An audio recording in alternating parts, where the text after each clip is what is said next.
खड़े रहना, जो भी आए हर बात को काटा, लेकिन बातें ही इतनी है राहुल, इतनी बातें हैं कि कोई भी बात करता हो मैन प्लानिंग से अलग है ही नहीं, एकदम क्लिक कर जाती है मुझे कोई भी बात कि इसमें ये मैंस प्लानिंग है। जब भी हम औरतों के विषय में बात करते हैं, ये 3-4 पॉइंट्स जो हैं वो बहुत ही अच्छे से, जब भी औरतों के विषय में बात हो, पैट्रियार्की शब्द के बारे में चर्चा जरूर जरूर जरूर होनी चाहिए।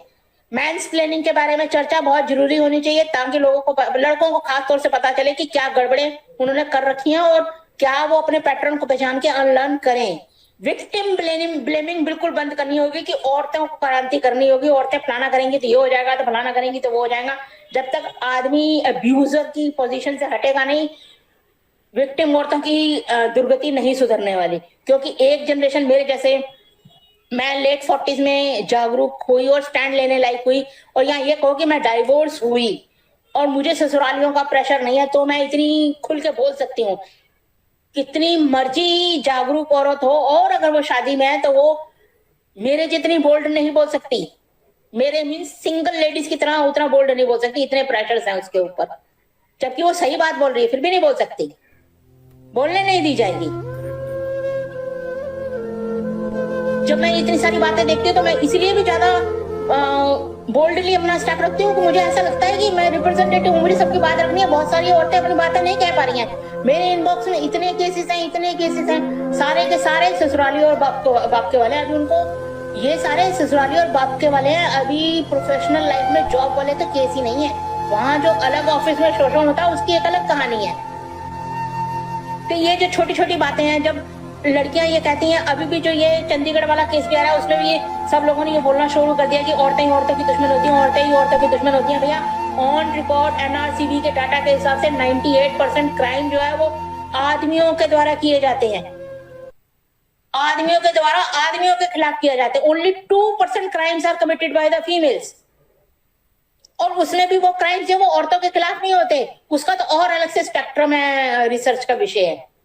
तो 2% अगर औरतें क्राइम करती हैं, उनका हल्ला वो 90% आदमियों से ज्यादा इतना गूंजता है, इतना गूंजता है, इतना गूंजता है कि बस ऐसा लगता है कि औरतें ही औरतें हैं बस जी।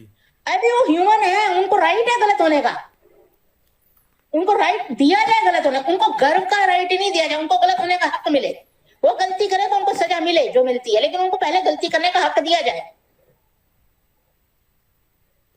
इतना ग्लोरिफिकेशन कि अपनी लाइफ ही खत्म हो गई है। हम कुछ मतलब इवन हम 497 करने जाए तो हमारे को रिपेंट हो जाता है कि नहीं ये गलत बात है, जबकि आदमी सरेआम कर रहा है, इधर भी स्पर्म फेंक रहा है, उधर भी स्पर्म फेंक रहा है, उधर भी स्पर्म फेंक रहा है। हम अपनी रिक्वायरमेंट के लिए किसी के पास नहीं जा सकते, सेफ नहीं है। वो हमारी लिंक रख लेगा, कुछ वीडियो रख लेगा, लिंक कर देगा, कुछ कर देगा, हमारे घर में आके बोल देगा।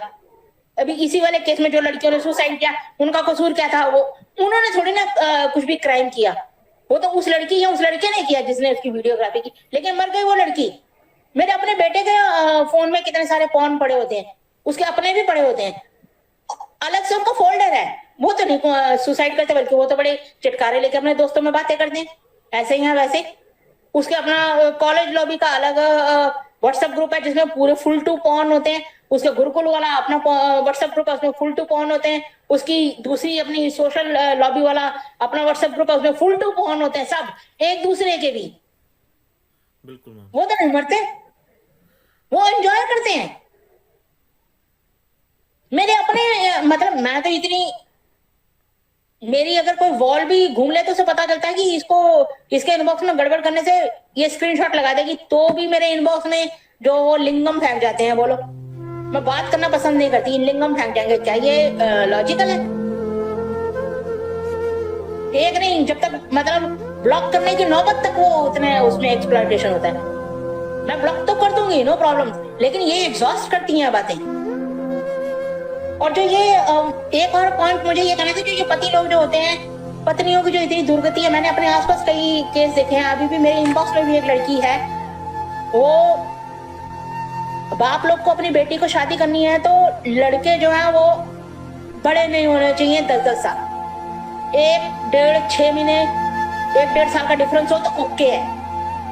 आज की डेट में 10 साल बड़े पति दे रहे हो आप अपनी बेटियों को।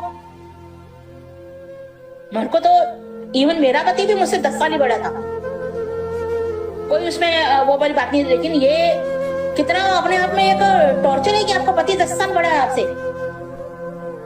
वो तो वो सारे एडवांटेज लेगा ही, सब तरीके से वो सीनियर है। एक तो उसके वो वैसे जेंडर प्रिविलेज है, उसको घर से विदा नहीं होना है, वो उम्र में बड़ा है, उसको मार्केट का एक्सपीरियंस है। उसके साथ अपनी उस लड़की को भेज रहे हो जिसको सेक्स का सा भी नहीं पता, उसको मेंसेस के पूरे अपने ये नहीं पता कि ये मेरे को दर्द होगी तो ये वाली दवाई खानी है, और मुझे ये दिक्कत हो रही है तो मुझे अपने सेक्सुअल वेलबींग का भी नहीं पता उसे।